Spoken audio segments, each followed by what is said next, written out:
Alhamdulillah,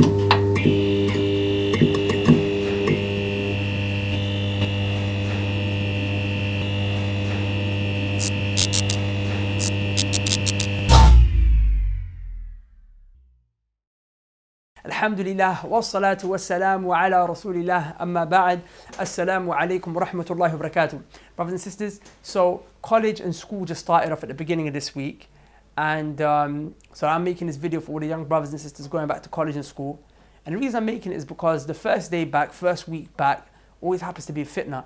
I remember when we was going into college, obviously I wasn't practicing this time, but I remember like everyone was always just, especially the girls, just talking about making sure they look the best, had the nicest clothes, look good, because obviously, you know, you come out of uniform, you start to get to wear your own clothes, and they want to look attractive for the boys, or they can say it's not for the boys, but really truly it is, but they want to look attractive, and attractiveness nowadays happens to be to look and wear the most revealing clothes.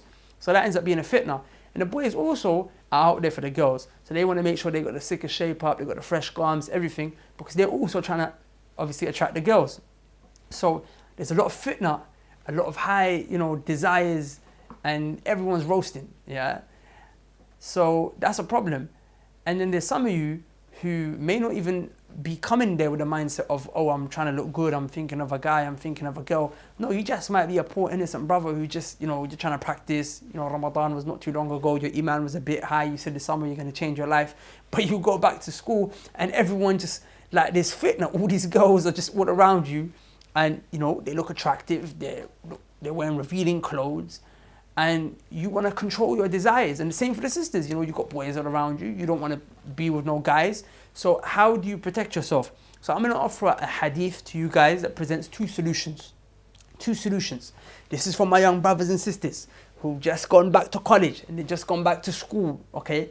Pay attention. This hadith, it provides for you two solutions. Now you may think, I've heard these solutions before.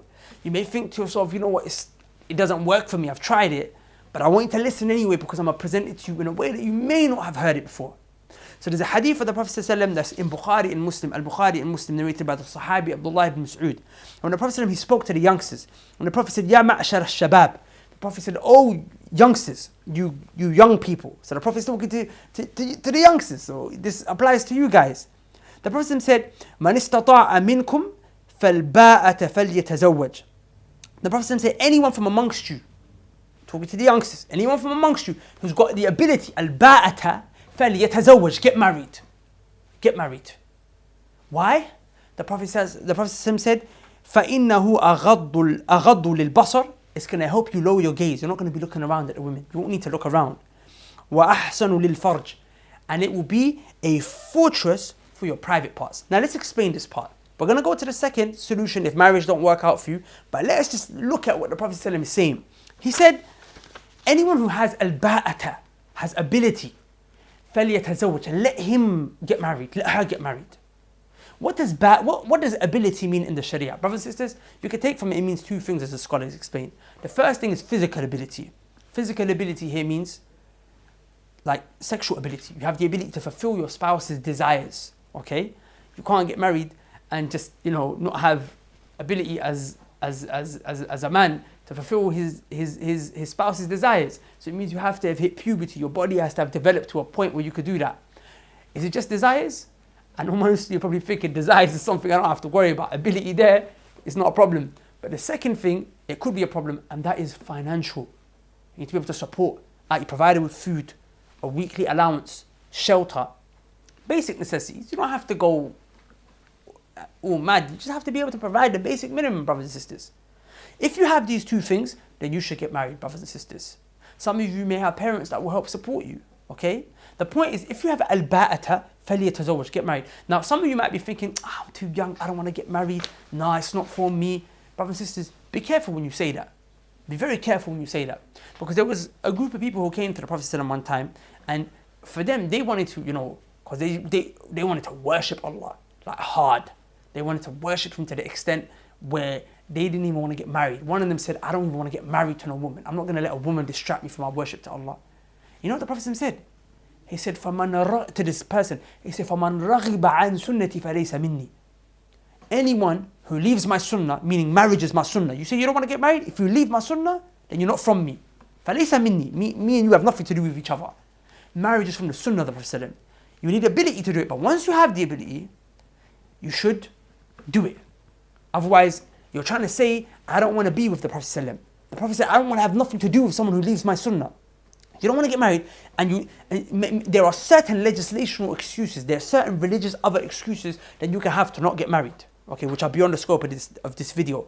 But unless you have one of them, then brothers and sisters, you should get married straight away. If you have the ability, don't waste time. Now, why is this relevant to you guys in college and school? Because the Prophet said, he said, وَأَغَضُّ لِلْبَصَرِ. It's going to help you lower your gaze. وَأَحْسَنُ لِلْفَرْجِ. It's gonna be a fortress. Look at the wording he used. He didn't say it's gonna protect your private parts. It's gonna be a fortress for your private parts. Now, come on, let's be real. You know how. I'm talking to you on a level now. Like, you know how peak is. Like, maybe you've been protected, and if you are, then let's be real. It's a very rare occurrence. But most people in your class, in your school, whether they're Muslim or not, their private parts have not been protected in the sense where if they've done haram. Some of them fell into zina fully, they had sex with the opposite gender. Or some of them partially in the sense where they fell into other sexual activities. Brothers and sisters, marriage protects you from that. And notice the Prophet said it lowers your gaze first and then it protects your private parts. Why, brothers and sisters? There's a connection. The Prophet is trying to show you what you look at has a direct link to your private parts. A person never went and did haram with another woman, or a woman never did haram with another guy, except they looked first. That's why Allah said in the Quran, and here the Prophet is saying, lower your gaze first. Because Allah said, lower your gaze, and then Allah said, because it protects your private parts. And then it protects your private parts. So if you're wondering why your desires are out of control and you're falling into haram, look, there's a connection between what you're looking at. Your eyes is going crazy. Because what you look at and what you hear directly goes to your heart. And if your heart gets corrupted, then the rest of your body is going to be corrupted. Abu Hurairah radiallahu anhu, the Sahabi of the Prophet, used to say, the heart is like the king. If the king is good, the rest of the army is good. The heart is like the king and the rest of the body is like the army. If the heart is good, it's pure, then everything else is going to be good. So if your heart is strong, it's pure, it's not seeing the haram things and thoughts and are not entering into it. You're not seeing women that are dressed half naked. Sisters are not looking at men who are inappropriate. They're not hearing music and things that are dirty. Your heart's going to be strong. If your heart's strong, you can control the rest of your body, let alone your private parts. So first lower your gaze, and then your private parts will be protected. Brothers and sisters, you can lower your gaze. Inshallah, it helps, it works. But you know what's going to really help lower your gaze, like as a long-term solution? It's marriage. Because when you got a woman at home, or you got a man at home, that's going to fulfill your desires, and they're going to dress up for you. You're not going to look around. You're not going to need to look around because you got something at home. You see what I'm saying? The Prophet mentioned if you see a woman on the streets, and you got a wife at home, you see a woman and maybe she looks a little bit attractive to you, go home and make love to your spouse. Because what she has is halal, and she has the same thing what you're looking at. Just go home and do it. Do you see? So of course it's going to help you lower your gaze. You're not going to be looking around, and your private parts are going to be protected. Bear in mind, brothers and sisters, bear in mind, okay, that in order for you to accomplish this goal of your gaze being lowered and your private parts being protected, it will only happen if you have a spouse at home that fulfills your desires. And there's a lot and I'm telling you this now so you could be aware before marriage. There's a lot of people, a lot of sisters complain that their husbands don't fulfill their desires. And with all due respect, my brother, listen. When your wife moves into your house, she didn't move in for food and shelter because she had food and shelter at her dad's place. But if she moves into your place, there's a little bit of something that she wants that only a husband can give. And that's for her desires to be fulfilled. And sisters, the exact opposite is same for the brother. The exact opposite is same for the brother. That brother married you for many reasons, of course, but a primary reason for marriage is the desires. So if you're not dressing up for him and you're not being intimate for him and you guys are not being intimate with each other in the way that you're supposed to, of course in the confines of the Sharia, then both of you are going to be looking around and your private parts are not going to be protected. Even if you fall into marriage, you still may be doing zina and haram. And let's be honest, like they say in offices, the rate of cheating on husbands and wives is above 40%. If you work in an office, the likelihood of you doing zina when you're married is over 40%. So brothers and sisters, go out there, get married. Okay? Now if you set your mind to this and you don't have the money, but you set your mind and you start focusing like, okay, I need to get married, then your mind will start looking for opportunities and solutions for you to get married. But right now you're just chilling. For you, maybe marriage is like 7, 8, 10 years down the line. You're not even trying. I know a brother who's like 18 years old. This brother's got 2 wives. He's got 2 wives, 18. Before this brother got married, Before this brother got married, you thought he's a joker. He got married, then got a second wife. This brother is he's got jobs, not one, not two. He's got 3 jobs. Not only that, the brother, he's actively involved in a religion. He worships Allah. He does extracurricular religious activities. He's studying the deen and doing all sorts of amazing things. May Allah bless him. And he's 18 years old. 18. So, and I would have never thought that he could do that. But when he set his mind to it, he's doing it. Wallah, it shocks me. And he's still got time to spend with his family and do all these other things. He's got time. Wallah, he's got time. He's still got time to go and play sports and do all the things. So there's enough time in the day to do whatever you need to do. There's enough opportunities and resources for you to make the money you need to make. You just need to go out there and do it. Make sense? So set your mind to it and Allah will start opening doors for you. Okay? But brothers and sisters, I have to mention here, don't just marry anyone. You might have a girlfriend, you might have a boyfriend, and they may not be righteous. Don't marry them. Because although it's going to sort one problem, which is the issue of zina and desires, it might create another problem. What's the other problem, brothers and sisters? Let me explain it to you this way. The Prophet said, "Ad-dunya mata'." The dunya is enjoyment. This dunya is nothing more than just having a good time. That's what the dunya is. Not to say that you don't worship and whatnot, but I'm just saying the dunya itself, dunya is just a good time. And the Prophet said, "Khayru mata'iha al-mar'atu salihah." The greatest enjoyment and the greatest pleasure in this world is a righteous wife. He didn't say any wife, righteous wife. Now, brothers and sisters, if the righteous wife is the greatest pleasure, then the opposite is also true. A non-righteous wife is the most painful thing. Imagine what a non-righteous wife is going to do. She's going to let next man into your bed. You know how that's going to hurt you? She's going to spend your money, waste your money, disrespect you. You know they say that, when you bite your tongue, how much does it hurt? The reason for that pain is because of how close the tongue is to the teeth. The closer you are, the harder the bite. So say you got a spouse, you got a husband, and if they're not righteous and husband, wife are just attacking you, it's going to cause you pain. Wallahi, you'll be stressed, you'll be depressed. You'll be on drugs and drunk and fall into zina and watching pornography and all other things to try and take your mind off things. But the reality of the matter is, brothers, if you don't have a righteous spouse at home, you're going to feel pain. So get married, but look for a righteous spouse, brothers and sisters. Righteous spouse. And you can click the link here, or maybe it's in the bio below, on a series on marriage that my teacher, Sheikh Abdurrahman Hassan, he did, that you can watch. And watch this. If you're serious about marriage, then watch this series, inshallah ta'ala. He's still going through it. And inshallah, those lessons are going to be uploaded regularly there. But now, just very quickly, all of you now, your mind should be, okay, I want to get married. But now some of you may not get married straight away. Some may take a year or two, let's be real. Some may take 3-4 years. But all of you should be actively now thinking about it, working towards the ability of physical ability and financial ability to make it happen. And whatever you need, write down a list of whatever you need to do to get married, all of you should be working towards that now. But in the meantime, fitness still popping. There's still desires roasting. The girls are still wearing skimpy clothes. The guys are still walking up and talking to you. What do you do? Look what the Prophet said. In the meantime, while you don't have the ability, the Prophet said, فَإِن لَمْ يَسْتَطِعْ. If you don't have the ability right now to get married, but you're still working towards it, you're not saying I'm not going to do it, but right now you don't have the ability right now, the Prophet said, what you do is فَعَلَيْهِ بِالصَّوْمِ. Upon you is to fast.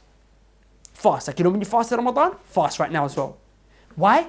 فَإِنَّهُ لَهُ وِجَاءٌ.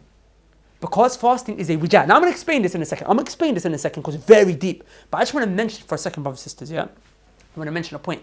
Notice that the Prophet didn't give a second option. He said, if you can't fast, if you can't get married, fast. He didn't say, and if you can't fast, do something else. He didn't give a next option. And this is right now for a lot of people, and I'm sorry, I feel uncomfortable saying it, but I'm like your older brother. If I'm not going to tell you, then who else is going to tell you? The issue of masturbation. A lot of people fall into this. And they think that they can masturbate, and it will be a way to, cope until you get married. But this is masturbation is not permissible. One reason you can see is that if it was, the Prophet would have mentioned. There's nothing. The Prophet said there's nothing good that the Prophet knew for you, except that it was upon him to convey it to you. So if it was good for you, the Prophet would have told us, okay, do this as well. But brothers and sisters, many reasons why it's not good. I've got a full video on the issue of masturbation here. Click it here. If the link there doesn't work, then go below. You can watch the video there, inshallah ta'ala. But just very briefly, it's not permissible. But that video will explain it to you more. But let's come back to the issue of fasting. Because this is what works. Allah and His Messenger know best, brothers and sisters. So if they told you this is the option that's going to work, it's going to work. What is it? The Prophet said, فَإِنَّهُ لَهُ وِجَاءٌ. fasting has the effect of wija. What's wija? Now, you know, back in the days, they used to have the camels, okay? And you know when the camels used to get on heat, when the camel started roasting and he wanted to mate and find a spouse and basically be intimate with a female camel, and you know, sometimes the camel can act a bit restless. Like some of you may have cats. If your cat's on heat, your cat's going crazy. It's scratching and doing all sorts of crazy things. So if they wanted the camel to be focused and calm, and they don't want the camel to be roasting, they will basically, there's a vein inside the camel's testicle. They have to pull it out. They have to cut it out. And basically, it's a form of castration when they cut his things off, yeah? And that is wija. So once they would do this to the camel wouldn't be roasting. It wouldn't be like, for lack of a better term, it wouldn't be turned on and aroused and so on and so forth. The camel wouldn't have them feelings. So the Prophet is saying, when you fast, alhamdulillah, don't worry, you don't need to get castrated. You don't need nothing to be pulled out of you. You don't need nothing to be cut off. But fasting has that same effect. Now, when you're fasting and this effect has taken over you, where you don't feel desires no more, you control. You're like a person who's been castrated. That's how you'll be calm. Brothers and sisters, you as well. Even your desires will be calm. You'll be focused. That way, you can still lower your gaze. You can still lower it. Your private part can still be protected. And as the hadith mentioned, until you get married. You can't fast your whole life. It's a short-term solution until you get married. Your gaze will still be lowered. You'll still protect your private parts, but that will happen with fasting. So just very quickly, how on earth does fasting help to, cause you to be like a camel who's been castrated? But one of the things, brothers and sisters, fasting, it causes, you get thirsty, your veins become tight. When your veins become tight, the blood doesn't flow through as smoothly as it would. In other words, you become tired. Your body is a lot more tired. You don't have as much energy. Now, in order for your desires to be high, your testosterone, your hormones need to be high, you need to have energy. When you've got energy, then you're going to be looking at things and doing all sorts of haram. But fasting helps to make you tired. That's number one. Brothers and sisters, number two, the Prophet mentioned shaitan runs through your veins. Shaitan runs through like the blood that runs through your veins. That's how shaitan runs through you. So, like I said, when you fast, your veins get tightened. Shaitan, who wants to try and run through your veins, it's going to be difficult for him to run through your veins the way he wants to because there's not as much space. So you're making shaitan weaker as well. And shaitan wants to make you do haram. And there's many other reasons, but the last one I mention is that, when you're giving up food and drink, which is necessary for your survival, and it's halal for you to do, then of course you're going to be able to give up that which is not necessary for your survival, that which is haram. For example, one of the things that you can't do in your fast is you can't swear, you can't do things like that. You're not supposed to, you're not allowed to, right? Of course, you're not allowed to do that anyway, but fasting helps you cut down on your swearing and so on and so forth. But of course, it's going to help you cut down on swearing if you can cut down on water. If you cut down on water that you need to survive in the scorching heat, and of course you can cut down on that which you don't need. Do you see? So it helps give strength to your body. It trains you. That's why after Ramadan, you find that you're able to do a lot more good things and a lot more haram because your body has strength. Your heart has gained strength of your body. Your heart has gained strength of your desires. Because fasting helps you to do that. Do you see where I'm coming from, brothers and sisters? And I've got another video here, inshallah. If you want to learn a little bit more fasting, I've got a video here that's called How to Get Over Pornography Addiction. And that I go through a lot of things about lowering the gaze and fasting in a lot more detail, inshallah ta'ala. So just to summarize, brothers and sisters, the Prophet mentioned, get married. If you have the ability, physical, financial. It helps to lower your gaze and protect your private parts. It's part of the Prophet's sunnah, so don't say you don't want to do it. And that's really and truly the only way it's going to work. But don't marry any old woman or any old man. Make sure that person is righteous. Otherwise, you cured one problem, but you open up a door of whole other problems. Until you can't get married, fast. Don't fast 1 or 2 days. Fast the whole week. Like fast properly. Fast, don't fast on the Saturday though. Like that's how the Jews do. We oppose them. But, because the Prophet said don't imitate the kuffar, but fast the Monday, Thursday at least. Fast other days. Right now is the 10 days of Hajj. Fast all of these until Eid. The reward is even huger. These are the best days of the entire year. Start your fasting right now. Sisters and brothers, all of you guys, okay? Now, just before I conclude, I want to let you guys know we've got a new program, online, specifically designed for young brothers and sisters who recently just come into the deen or they want to start practicing, they want to learn about their religion. If you guys want to study your religion and start at a basic level, but then grow in terms of Islamic knowledge, then we set up this program just for you guys. And it's specifically designed for the youngsters. So please, after this video, check the link below, inshallah ta'ala. It's called Muslim Survival Guide. You can see the link below, muslimsurvivalguide.com. It's just there. And go to the website. We'd love for you to register so we can see you on the other side. Assalamu alaikum wa rahmatullahi wa barakatuhu. To learn the basics of your religion, go to muslimsurvivalguide.com.